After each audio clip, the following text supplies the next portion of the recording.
Once again, Jorge Luis Entrenador, the dog father.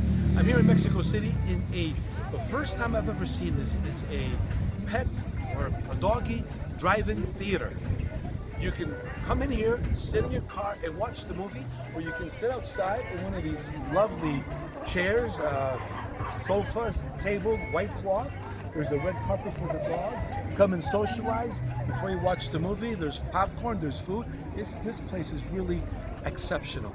Every Wednesday here in Mexico City, there's going to be a different movie. So come on down Wednesdays at Mexico City Auto Cinema Coyote. We'll look for you there. And remember, as always, connect with your dog.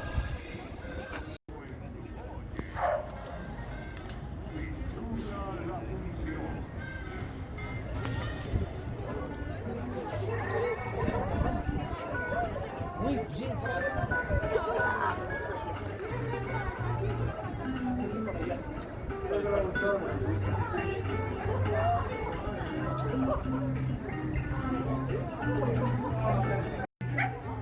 Eso. Chócalas, chócalas, linda, chócalas. Chócalas. Eso, muy bien. Muy bien, muy bien.